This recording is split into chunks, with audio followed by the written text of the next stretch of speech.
and welcome back to my vlog.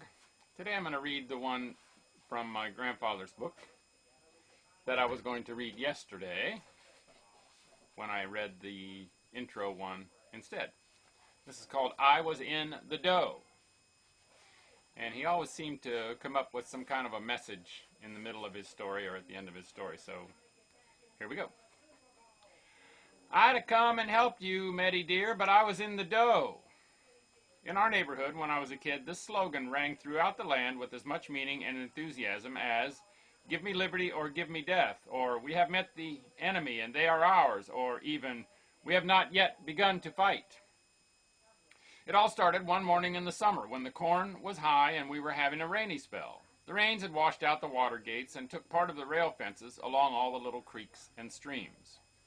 This provided a wonderful opportunity for the hogs and cattle and sheep and even the horses to stray from the place where they should stay. Some of us kids were ambling down the road that morning after a heavy rain had wreaked havoc with fences.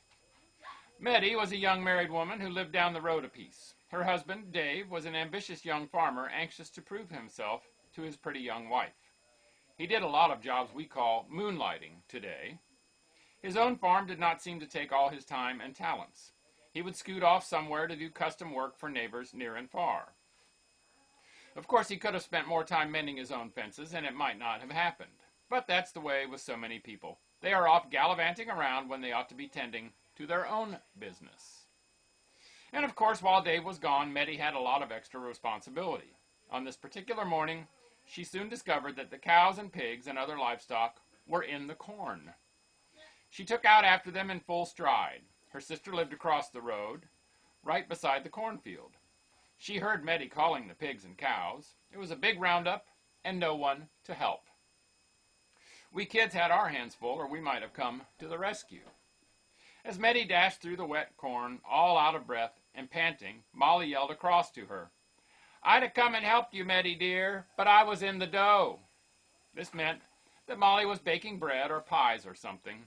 She had a big family, and it took a lot of baking. Remember that fellow in the Bible who had to bury his father before he could follow his master? It is the same philosophy. I would have helped you, I would have done this or that, but I was busy in my own backyard. So we used this saying among ourselves and with our neighbors when someone asked us or wanted us to do something and we did not want to be bothered. It was often used in fun. It got back to Meddy and Molly, and they thought it was a good joke, too. We did not have so many ways to entertain ourselves in those days, and anything like this was used to the limit. There was plenty of hard work to take our minds off our troubles. No one suffered with such a thing as a nervous breakdown. Goodness knows they had plenty of reason to go a little batty. I guess no one hitched his wagon to a star that was too far away or too high in the sky.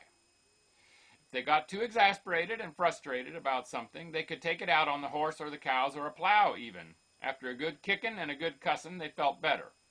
Just the other day, someone said to me in answer to my question, How are you? I'm all right, he said, but my wife's nerves are all shot. I told him he ought to stop being such a pest and get out of the house more. Chances are that many people who are so self-centered and have their hands in so much dough would get a real awakening and be more contented if they could find ways to help someone else. You can always get lost in service to others. Maybe it is visiting the sick. Maybe it is writing letters to lonesome people all over the world.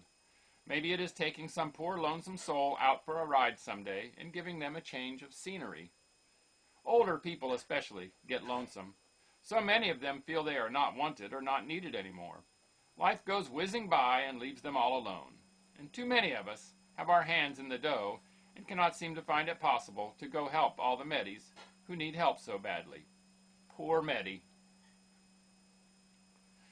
So like he says, get lost in service and make it a great day. And bye for now.